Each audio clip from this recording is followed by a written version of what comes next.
So you know it's not a crime to be fascinated by all things criminal. And if you do like delving into the underworld, why not join us for a special live show on March 27th at the Cork Opera House? We'll be talking about the making of a cartel and all the wild and crazy stories that happened along the way. So why not join us for this special live show? Tickets from corkpodcastfestival.ie. I didn't hurt Daniel. Yeah. And I did a lot of interviews and everything, and I did the best I could. But I just wanted to let them know that I didn't hurt Daniel. Okay. So that was all I could say. I was with Karen for 3.5, 4 years. Yeah. And we don't get along to this day. Yeah, I understand. But I can also say that I don't believe he would hurt Daniel. Okay. It was a stupid decision. Like, at the time, I was 22. Yeah. And I just panicked because no one's ever been in my position. Yeah. It's like I just woke up one morning and I saw my child not breathing. Yeah. And with the way I found him, I just felt like it would look bad on me. So, Pat, we've just been listening to a conversation you had with Maria Arubose, who is the mother of little Daniel Aruebose, the tot whose remains were found on waste ground. Just remind us exactly what has happened in this situation, who she is, and who the Kieran she refers to is in the conversation. Yeah, well, Maria Arubose is the mother of Daniel Aruebose, and Kieran Duran would be her partner, Daniel's father. Now, look, I think everybody recalls last August, there was a huge amount of media attention on this. It is an appalling tragedy. Basically, the guards were alerted to a situation where it appeared that a child had died and his death hadn't been reported to the Gardaí. And that child was Daniel Aruebose. Now, basically, what happened was Maria had made a social welfare application as Daniel's mother. The Department of Social Protection carried out routine checks. These kind of checks are, checking is the child registered in school? Has he been attending medical appointments? And unfortunately, they could find no evidence that A, he was in the state, or B, that he was alive. He should have been what age? Well, at that stage, Daniel was 3 when he passed away, and it was 3 years later. So He should have been 6. 6 or 7. In the school system. He actually, yes, he would have been in the school system. He would actually have turned 8 in December last. So, he should have been 7 years old. He should have been well in school at this stage. And, there should have been plenty of evidence to say that everything was as it should be, if it had been, which it quite obviously wasn't. When the Department of Social Protection spotted these red flags, they notified TUSLA. TUSLA had been involved in Daniel's care from when he was born up until he was 2 years of age, and TUSLA notified the Gardaí. So the Gardaí, as they do when they get a call like this, the first thing they do is they'll carry out a welfare check where they'll call out to the house of the parties involved to make sure everything is as it should be. Now, from what we know initially, when the Gardaí called out, there was information that maybe Daniel was living with a relative of Maria Aruebose's, but quite quickly it appears that Maria Arubose confessed to the Gardaí that Daniel wasn't alive; he was in fact dead, and that her and Kieran Duran had basically secretly buried him 3 years earlier. In an area of wasteland that they had carried him to from the house. Neither of them have been named up until this point, is that? No, up until that point. I mean, this was one of those stories that developed in fits and bursts. So the first we knew was that the Gardaí were carrying out this search, that there was an area of wasteland off the Portrand Road in Donabate, and that there was searches going on in the Gallery Apartments in Donabate. After Maria confessed to the Gardaí that Daniel was dead, there was a period of several weeks between the end of August, when the initial alert was raised, and then September 17th, when remains believed to be Daniel's were discovered in this area of wasteland. And a lot happened in those 3 weeks. in the beginning, Maria Arubose carried out numerous interviews, or the Gardaí carried out numerous interviews. And with she was Maria unnamed in the Arubose. media part at this point. She was just, She was she named as a woman, or was No. she named as the mother?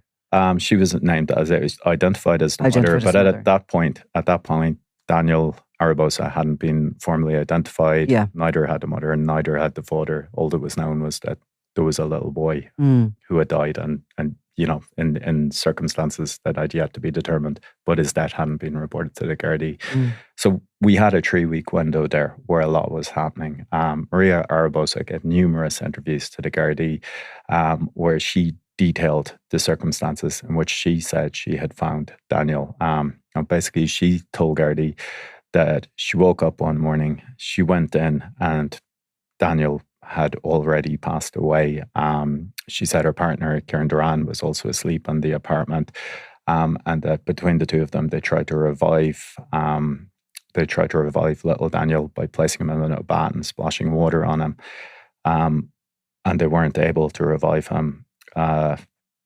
And that basically then they took him out of the bath and that they kept him in the apartment for the next 24 hours. Now, like, nobody knows what was going on in their heads at that stage. But somehow they came to a decision the following evening that instead of alerting the authorities or letting anybody know about this, they put Daniel's remains into a rucksack, apparently with a teddy bear that had been given to him by his foster parents.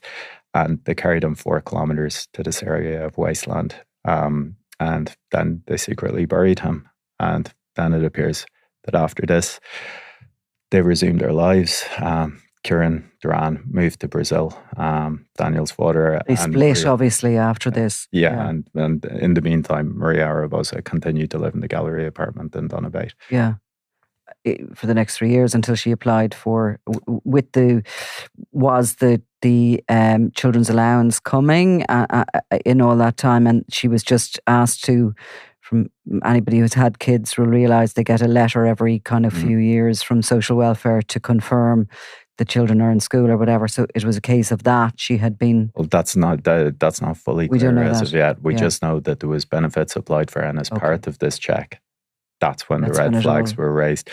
So basically, over the 3 weeks that followed, Maria had given these interviews. She was also cooperating with Gardaí in an effort to pinpoint the location of Daniel's body. The guards also made contact with Kieran Duran in Brazil. Sources told us at the time that he was cooperating as well. Unfortunately, it appears the parents weren't able to pinpoint exactly where in this field that they had buried Daniel. I don't know if you remember at the time, there was all these pictures. Myself and Ernie Leslie, our photographer, were up there, and it was a big wide field. Yeah. It wasn't a small area, and you could see that the guards were moving from one section to the field to the other. There was cadavers, dogs brought in. There was forensic archaeologists brought in, and ultimately it would take the bones of, I think it was 18 days before remains were found. And then it took another week on top of that. Had to be DNA tests. There was a forensic anthropologist brought in. The DNA confirmed that these were Daniel's remains. But because Daniel had been in the ground for such a long time, there was a huge amount of decomposition and a huge amount of damage. So basically, they had to piece back together the remains. Yeah, we're not talking about a post-mortem, I suppose, in the normal sense, because what you're dealing with is remains rather than a body. Unfortunately, a body that's been left exposed, you will be putting the skeleton back together essentially. So it's very difficult then to find the cause of death because the organs are no longer available and all the other. It's a horrendously difficult situation. Such a gorgeous little child. I'm just looking at a photograph of him here as we're talking about him.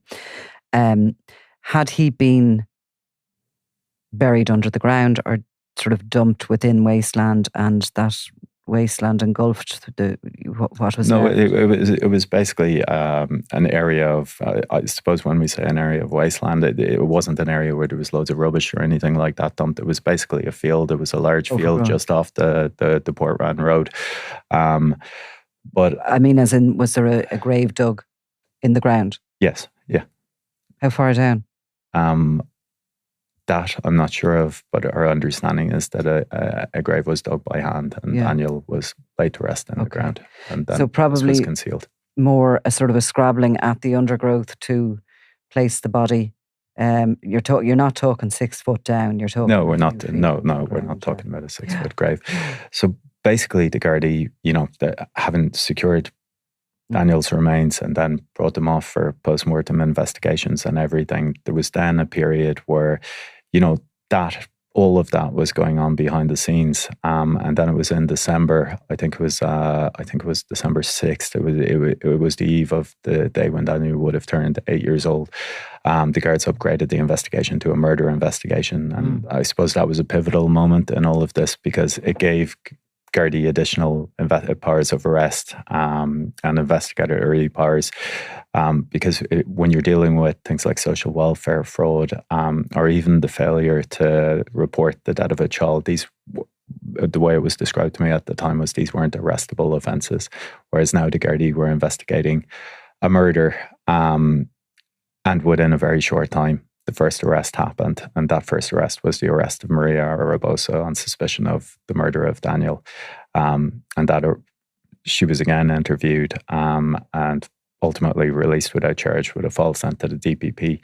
And then there was a second arrest last month. A man was arrested. We can't identify him for legal reasons at this time, but he had been living out of the country and had essentially been deported from that country for irregularities surrounding his residency there.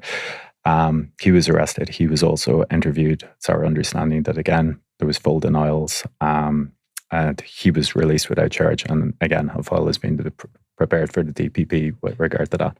And over those arrests and the release of the woman, Maria Arubose was not named as that woman in the media. She has, since she's done this interview with you, essentially identified and confirmed that she is the woman that was arrested, released without charge, and that a file is sent to the DPP. Yeah, that's correct. She says in the interview with you that she was surprised that she was arrested for and questioned in relation to murder. Yeah.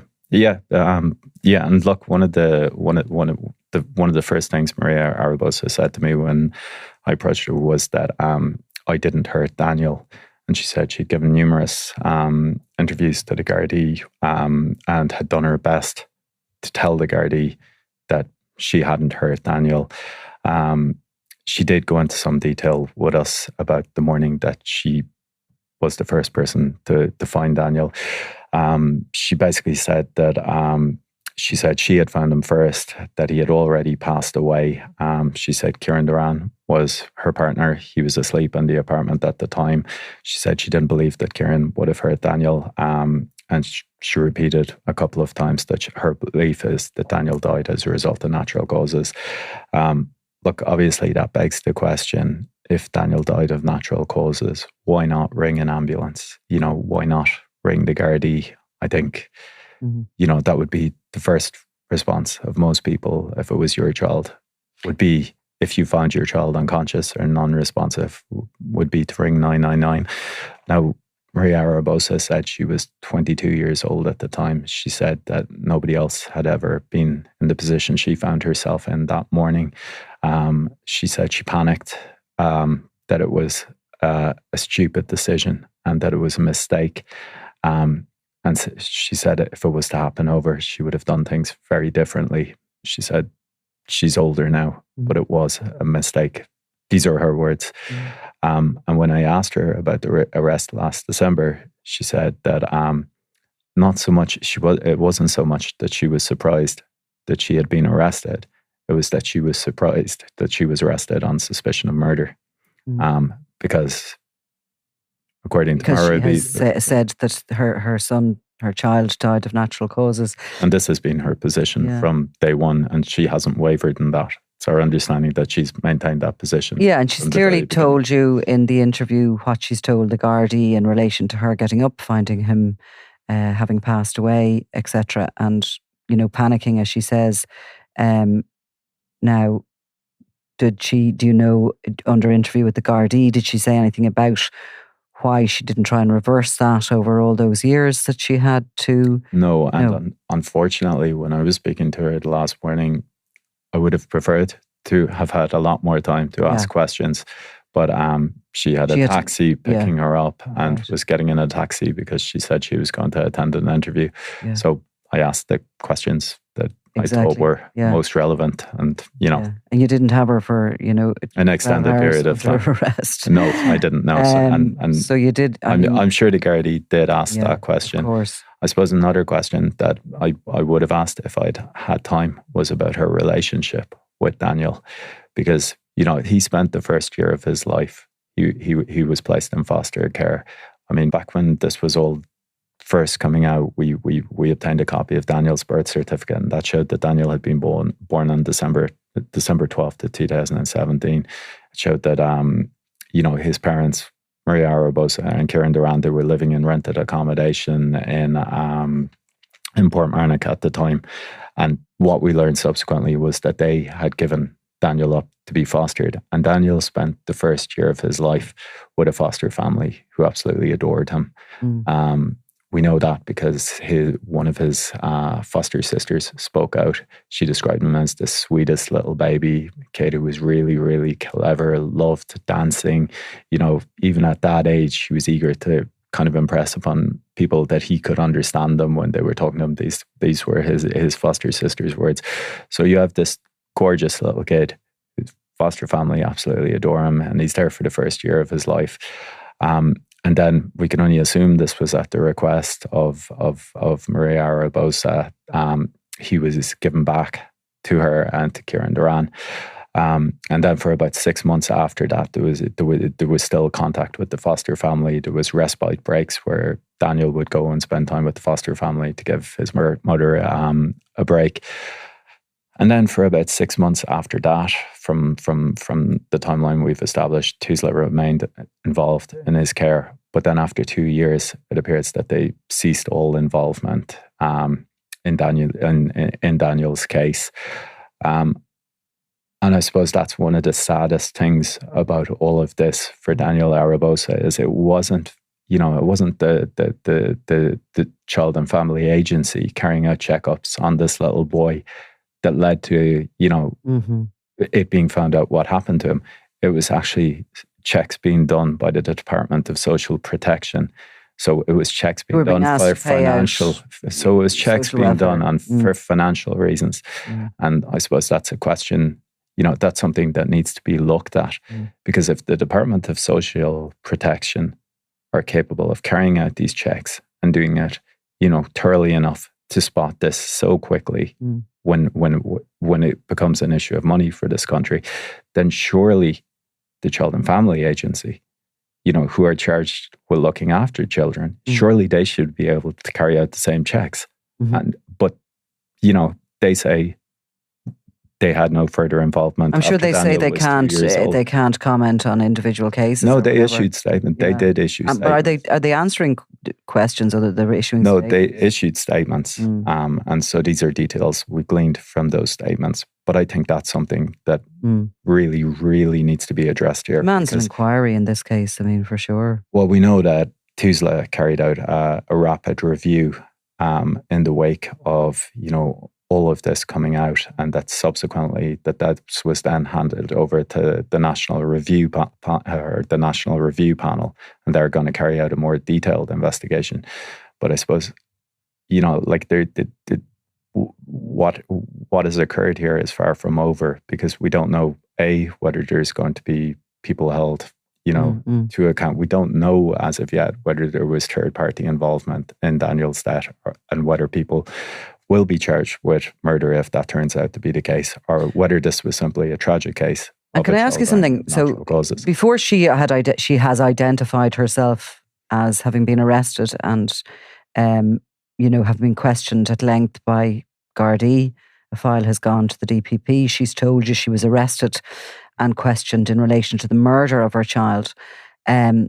Before that, we had this sort of unnamed person in the background, a mother of the child, but she was described as somebody who was very into computer games, sort of bit of a hermit, didn't come out, maybe not a vulnerable individual is what was described. And I think that the Gardaí, and probably very rightly so, when they were trying to find the remains of Daniel were treating her very compassionately, etc. How did you find her? Was she that? Was she what was described of?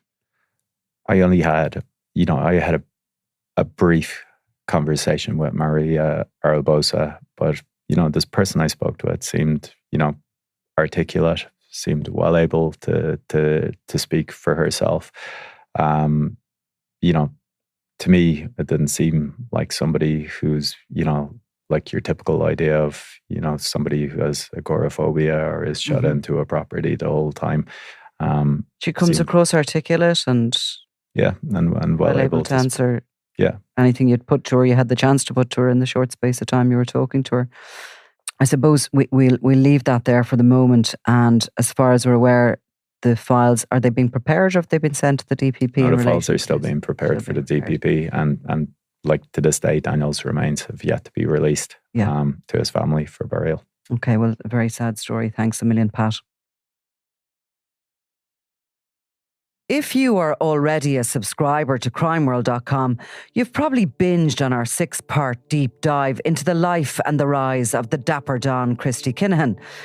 From the streets of Dublin to the head of a global cartel, what made and moulded the ambitious Kinahan? And where is he now as he runs from the law? For those of you who haven't joined us yet, here's a short extract from our exclusive series, which is just a click away. So we're going to do a rest here. We're going to start this tome, which is the sort of the life and crimes of Christy Kinahan Sr., who has to be the most fascinating individual in the entire sort of Kinahan cartel set. He is an intriguing character, to say the least. I think he's the most interesting of all the gangland criminals, really, if you see where he's come from and where he's ended up and how he's managed to navigate through all of those eras of organised crime. An incredible story. If he was involved in another arena of life, he'd be regarded as a kind of an heroic businessman. But of course he's not. He's involved in a murderous cartel. But an incredible story. And there's a little bit of intrigue and mystery to his background, which we're going to go into. Some of it is clear, and other bits, the stories that go around the mix, and you can never, like, for example, some people would say he was a heroin addict. I know he did tell the courts at one point that he did, but he did it for a reason. And the reason was he wanted a free education. Yeah, no, I mean, it's very interesting, the heroin addict, and maybe we'll come back to that. We'll come back to it because that is something that, certainly some people close to him say that was never the case. Yeah. And those who are sort of, I suppose, become his enemies in more recent times would definitely say that, like it's a stick to beat him. Exactly. Yeah. But there's other little bits that are unusual. We'll start and we'll go through as much as we know factually, and then we'll also discuss the rumours. So he's born in 1957. He's 6 years older than Jerry the Monk Hutch, which just gives him a little bit of a, we can see where he is. He's what I would always say was into the bosom of a respectable middle-class family. Now, some intrigue comes with this. His father, to my understanding, was a taxi driver who worked the Gresham rank on Stephen's Green. And that would have been a good job. That would have been a good job, a well-earning job. Certainly taxis, back in the day when taxis were protected. His father was also at some point registered, or went, I think, on as a dairy farm manager, and also people would say he was involved in kind of street trading. Not, as a lot of people in Dublin would have been over the years, involved in some stalls and selling in that sort of arena. So Christy Kinahan is raised in Cabra, but his birth cert says that he was born in England, in a place called Perryvale, near Ealing, I think, in London. So this is the late 1950s, when at that time in Irish history, there was high unemployment. A huge number of people left Ireland to go to England at times to get work. Many of them returned, but that would have been one of the big points of emigration, where young couples got married and went over there. Certainly, Christy Kinahan wasn't raised in England, but he certainly does seem to have lived there at times. He's had connections to Birmingham and that sort of area, maybe all his life. So he's described, I suppose, as a middle class, having a middle class upbringing. Well, I suppose the first house that we can look upon that we know he was in as a child, and he was the only boy in a family of 3 girls, Denise, Maria and Sally Ann. The mother appears to run a B&B from what is a generous Edwardian house. Do you know the name of the road? Charleville Road. Charleville Road. So, I mean, yeah, I know it well. I mean, I would have grown up very close to there. I mean, those houses are worth a huge amount of money. Now, like a lot of houses in that area, for example, those big houses on the North Circular Road, which aren't far away, there probably would have been times where you would have picked them up at a bargain price, but it would be at, very, very far away from some of the figures we've discussed. For example, the grinding poverty in which Jerry Hutch would have been born into.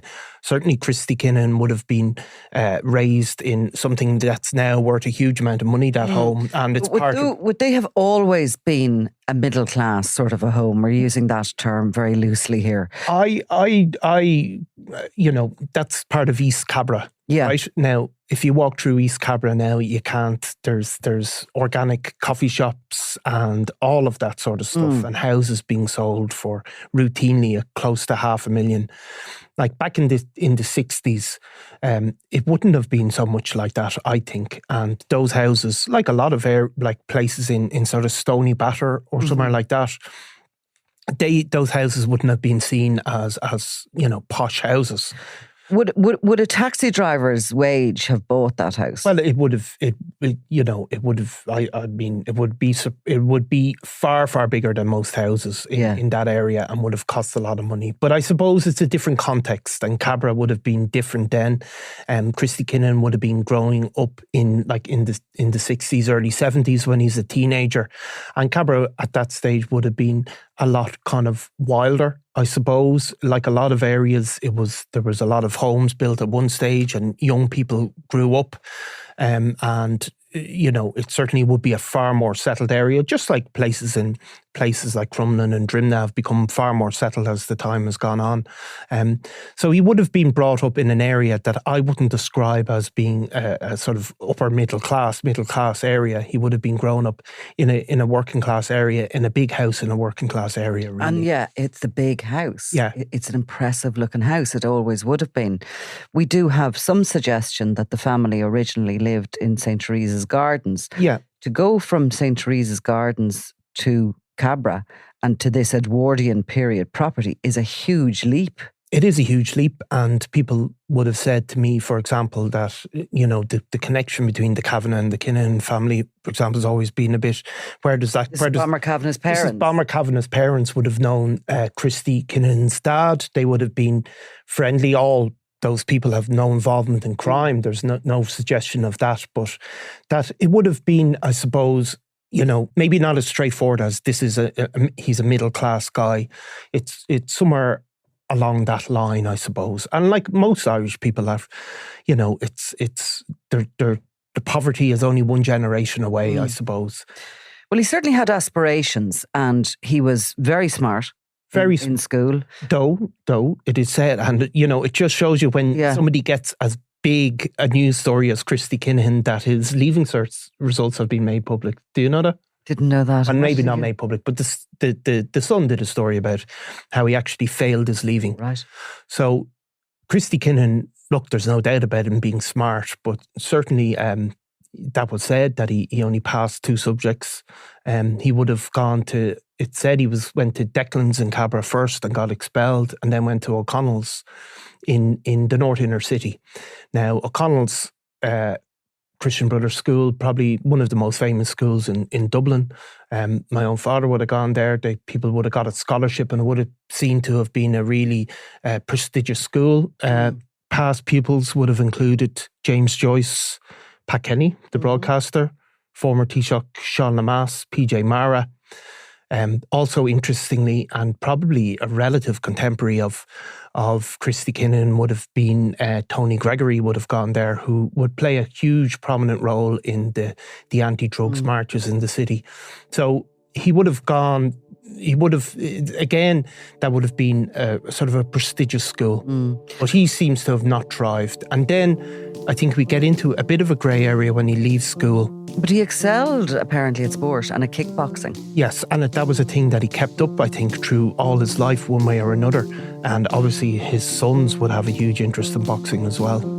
If you liked what you just heard, go to crimeworld.com now and subscribe for more ad-free listening, exclusive content and the best crime stories around.